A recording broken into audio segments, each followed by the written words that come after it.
Olá, turma, tudo bem? Como vocês estão? Eu creio que vocês estão bem, eu também estou bem. Hoje nós vamos dar continuidade ao nosso tema, que é Brasil na atualidade. E hoje nós vamos estudar o cooperativismo, mas é importante que cada um de vocês se coloque num lugar silencioso, confortável com o seu material à mão. Isso é muito importante. Também é importante que cada um interaja, por favor. Gente, vamos elencar palavras-chave. Fale lá no grupo, mande o áudio. Qual foi o seu entendimento acerca dessa palavra? O que essa palavra trouxe para o seu aprendizado? Vocês precisam interagir, tá certo, turma? É preciso que vocês participem da aula. Bem, vamos lá. Eu leio daqui e você lê daí. Cooperativismo. O que vem a ser um cooperativismo? Um modo de organização de trabalhadores bastante viável e produtivo. É o cooperativismo. Nesse sistema de trabalho, as pessoas se unem em empreendimentos coletivos para exercer determinada atividade econômica, dividindo entre si os recursos obtidos de modo proporcional à participação de cada um. O cooperativo no Brasil é reconhecido pela legislação e favorece o desenvolvimento social e econômico, pois é vantajoso para todos os associados de modo democrático e coletivo. O cooperativismo teve origem na Inglaterra, em meados do século XIX, com a Organização de Trabalhadores Urbanos.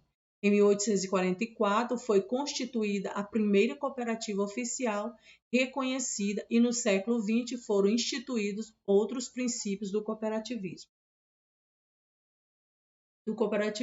Desculpa. E aí nós vamos conhecer esses princípios, tá certo? Que norteiam o cooperativismo. O controle e a gestão das cooperativas ocorre de modo democrático e seus membros participam ativamente das decisões. Em uma cooperativa, as decisões devem ser tomadas com autonomia independente em relação a outras instituições. As atividades econômicas desempenhadas devem estar relacionadas com o desenvolvimento da comunidade em que a cooperativa está inserida. Os membros de uma cooperativa são responsáveis pela formação de outros, por meio de processo educativo e de treinamento. E aí você vai ter a condição de compreender como a nossa cooperativa funciona, não é? Uma cooperativa é uma escola que é uma cooperativa. E nós vemos essa forma de administração bem enfática em nossa cooperativa. Agronegócio e suas consequências. Parte da riqueza produzida pelo Brasil tem origem no agronegócio, tipo de atividade econômica que envolve o processo de cultivo e comercialização de produtos do campo. O agronegócio envolve, por exemplo, a produção de produtos agrícolas, a criação de animais e de comercialização de instrumentos como máquina de colheita e tratores. O Brasil é um dos líderes mundiais do agronegócio, que atualmente é marcado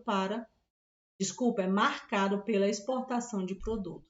Nos últimos anos, os principais produtos exportados pelos produtores brasileiros são trigo, algodão, soja, milho, laranja e álcool. E aí nós vamos entender, nós estamos estudando o Brasil dos anos 2000. Nós vimos o cooperativismo como uma forma de organização de trabalho e agora nós estamos estudando sobre o agronegócio e as suas consequências. Nós vemos o quanto esse ramo produtivo ele é rico em nosso país. O quanto o nosso país ele produz e traz e produz riqueza para o Brasil, tá certo? Vamos entender. Embora o agronegócio voltado à exportação seja um dos setores que mais cresce no país, essa atividade econômica beneficia apenas parte da sociedade. Além disso, ela apresenta algumas consequências negativas que comprometem, por exemplo, o meio ambiente e o desenvolvimento dos pequenos produtores agrícolas. Vamos compreender como isso funciona. Em nosso país, o agronegócio se desenvolve em grandes fazendas, conhecidas como latifúndios, concentradas na mão de poucas pessoas. Nesses locais, a exploração desenfreada do solo para o cultivo agrícola ou para formar pasto para a criação de animais que gera problemas ambientais, como a erosão, desmatamento, desequilíbrio no ecossistema. Isso pode prejudicar o desenvolvimento da diversidade ecológica do Brasil. Além disso, na produção de caráter latifundiário, um grupo de pequenos fazendeiros adotados de poder econômico acaba exercendo o controle sobre grande parte do mercado agropecuário e influenciando a produção de políticas de distribuição de terra, como é o caso da reforma agrária. Dessa forma, pequenos agricultores e pecuaristas ficam em desvantagem em relação ao mercado. Ou seja, o agronegócio ele tem consequências positivas e consequências negativas. A consequência produtiva é a sua grande produção de riqueza. A sua consequência negativa é a forma e o impacto que essa atividade produz, provoca no meio ambiente. E, consequentemente, aqueles que não têm, vamos dizer assim, esse poder, como tem os latifundiários, eles acabam não participando das relações de mercado de trabalho dentro do agronegócio. A vida nas cidades.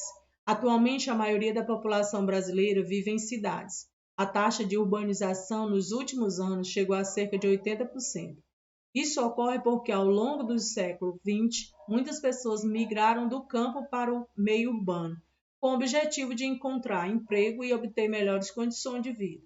Assim, concentrou-se nas cidades brasileiras de modo bastante desordenado um grande contingente populacional, situação que gera diversas consequências. No processo de urbanização, sem condições de comprar terreno adequado, a maioria das famílias migrantes teve de viver em moradias precárias, construídas nos morros ou em regiões periféricas. A aglomeração populacional nesses locais formou as favelas, regiões que recebem pouco investimento dos governos e que acabam sofrendo com problemas de infraestrutura. Além disso, a concentração populacional nas cidades causa grande circulação de veículos, os quais, em horários de pico, por exemplo, costumam formar muitos congestionamentos, gerando malefícios à saúde e à qualidade de vida da população. Outros aspectos referentes à cidade diz respeito à interferência no direito de ir e vir das pessoas. Assim, a mobilidade urbana e as políticas de acessibilidade às pessoas com deficiência e com mobilidade reduzida devem ser prioridade dos governos. Como se não bastasse, as cidades na atualidade ainda enfrentam depredação dos espaços públicos. Locais como praças e centros comunitários criados para ampliar o convívio social nos bairros sofrem com ações de vandalismo que muitas vezes os destrói. E aí nós estamos vendo apenas um panorama do que é a vida na cidade, da forma como as cidades cresceram e acabam que pessoas foram ficando à margem das políticas públicas. E isso faz com que haja grandes problemas de congestionamento, problemas de falta de infraestrutura na área da saúde, da educação, na área da segurança.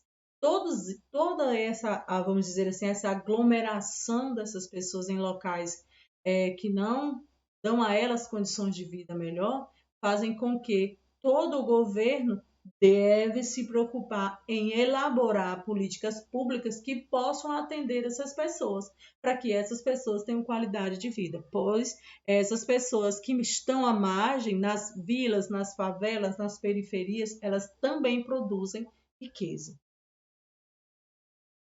Desigualdade social. Num país onde nós vemos um agronegócio crescente, cada vez mais rico, num país onde nós vemos cidades que crescem cada dia mais, e aí as consequências desse crescimento desordenado, e vamos ver como as desigualdades sociais são também exorbitantes.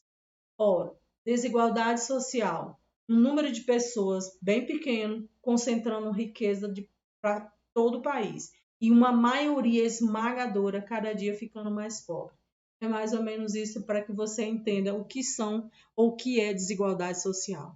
Um dos maiores problemas do Brasil é a desigualdade social. Observe as taxas a seguir. E aqui nós vemos essas taxas. Olha só. Enquanto aqui eu estou com o meu, vamos dizer, guarda-chuva cheio de dinheiro, aqui eu tenho um guarda-chuva que não tem nem condições de, vamos dizer assim, guardar do sol. Qual é a crítica apresentada pela SAGE? Com base na SAGE e em seus conhecimentos, o que é desigualdade social? Eu quero ouvir de vocês, tá certo, meus amores?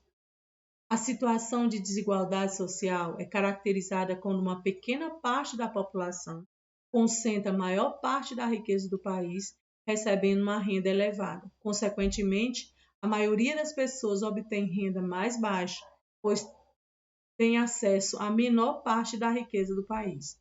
A condição de desigualdade social, portanto, é geralmente resultado da má distribuição de renda. Uma é consequência da outra. Eu tenho um grupo pequeno que tem uma concentração de renda e eu tenho um número esmagador, onde nem renda, muitas vezes, na sua grande maioria, não tem. Nos últimos anos, para combater o problema da desigualdade social, alguns programas sociais de distribuição de renda têm sido resultado positivo, embora não tenham resolvido por completo a situação. Nesses programas, dependendo de critérios de renda, as famílias recebem benefícios e auxílios específicos para suprir suas necessidades básicas, como alimentação. Entre os anos de 2001 e 2013, por exemplo, cerca de 25 milhões de pessoas deixaram o estado de extrema pobreza no país graças aos programas sociais. Porém, ainda temos um longo caminho para que essa situação se regularize no país, a fim de que todos possam sair da condição de miséria. A luta dos povos indígenas. Com a Constituição de 88, os povos indígenas conseguiram ter reconhecido seu direito à terra. Porém, o processo de demarcação e reconhecimento legal das terras indígenas tem sido demorado, que dificulta na prática a garantia dessa conquista. Isso porque diversos motivos, entre eles a ocupação dessas terras por pessoas que buscam a exploração ilegal de recursos naturais, como madeireiros e fazendeiros. Observe o mapa a seguir que mostra os territórios indígenas no Brasil, que se encontram demarcados, em processo de demarcação ou estão aguardando reconhecimento. Mas é importante entender, gente, que a luta desse povo é uma luta, como o próprio texto diz, já foi um direito garantido, porém não foi um direito efetivado. Não há políticas públicas que possam assegurar essas pessoas, esse grupo, de ter os seus direitos sendo efetivados. E por não haver essas políticas públicas que façam com que o governo possa efetivar o direito deles, isso causa grandes problemas, porque acabam também sendo marginalizados. As suas terras estão e são, na verdade, elas não estão, elas são muitas vezes a menina dos olhos de ouro de muitos fazendeiros, de muitos madeireiros. Por quê? Porque lá onde eles podem fazer uma exploração ilegal, de maneira que não precisa, vamos dizer assim, pagar impostos para isso, e isso faz com que, mexe com quem? Mexe com um grupo que a vida toda, o tempo todo, foi negligenciado seus direitos, a efetivação dos seus direitos. E aqui nós temos um mapa onde indica as terras que já estão demarcadas, esperando por a efetivação dessa documentação, legitimando essas terras como sendo terras indígenas de propriedade dos indígenas. Com seus territórios reconhecidos e legalizados, os indígenas conseguem exercer seu modo de vida e a sua cultura livremente, mantendo tradições como festas, rituais e educação de caráter bilíngue em escolas específicas. Além disso, a demarcação de terras garante contato dos indígenas com a natureza, aspecto inerente a esse povo. Nos últimos anos, diversos grupos indígenas têm se organizado para lutar pela demarcação de terras por meio de protestos, divulgação de ideias e busca de apoio da população brasileira. A luta dos quilombolas. Mais uma vez, nós vamos conhecer a luta de um povo ou de um grupo que o tempo todo está à margem. As políticas públicas, elas não são elaboradas pensando na minoria, infelizmente.